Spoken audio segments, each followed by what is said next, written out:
హిందూ బంధువులందరికీ జై శ్రీరామ్. బ్రాహ్మణో వై సర్వా దేవతాః.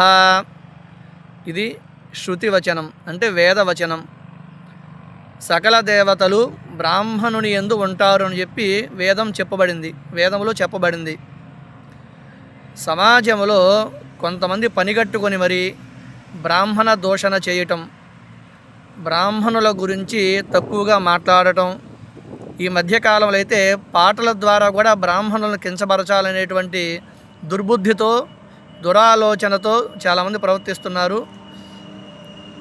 బ్రాహ్మణ దూషణ అనేది ఎట్లాంటిదయ్యా అంటే ఆకాశం మీద ఉమ్ము వేయటం లాంటిది. ఆకాశం మీద ఉమ్ము వేస్తే ఎవరి మీద పడుతుంది? అలాంటిది ఇది కూడా. కాబట్టి సర్వే జనా సుఖినో భవంతు అనేటువంటి దృష్టితో బ్రాహ్మణులు ఉంటారు. ఎవ్వరికి ఎటువంటి అపకారం చెయ్యరు. సమాజానికి ఇంకా వాళ్ళు మేలు చేస్తారే కానీ ఎవరికి కీడు చేయరు. ఎంతోమంది బ్రాహ్మణ మేధావులు ఈనాడు మేము మేధావులు అని చెప్పుకుంటున్న చాలామందికి కూడా చదువు చెప్పింది బ్రాహ్మణులే. కాబట్టి అలాంటి బ్రాహ్మణులను కించపరిచేటువంటి మాటలు మాట్లాడటం, అలాంటి వారిని ప్రోత్సహించటం రెండు కూడా చాలా తప్పు. రోజులు ఇప్పుడు ఒకేలాగా ఉండవు. బ్రాహ్మణులు కూడా చైతన్యవంతులుగా మారుతున్నారు. ప్రతిదానికి తిరిగి స్పందించి వారికి తగిన గుణపాఠం చెప్తాం. దీనిలో ఎటువంటి సందేహం లేదు. కాబట్టి ఈ సాలయ్య అనేటువంటి ఒక వ్యక్తి, ఇదివరకు కత్తి పద్మారావు అనేటువంటి వాడు, ఇదివరకు చాలామంది నాస్తికవాదులు కూడా చాలామంది, మీరు నాస్తికులైతే ఉండండి, నాస్తికులుగానే ఉండండి, ఎవరికి నష్టం, మీరు నాస్తికులైతే నాస్తికులుగానే ఉండండి, ఆస్తికుల జోలికి వస్తారు ఎందుకు? అసలు మీకు ఆస్తికులతో సంబంధం లేదు కదా. మీరు నాస్తికులైతే నాస్తికులుగానే బతకండి. కాబట్టి బ్రాహ్మణ దూషణ అనేది మానుకోవాలి.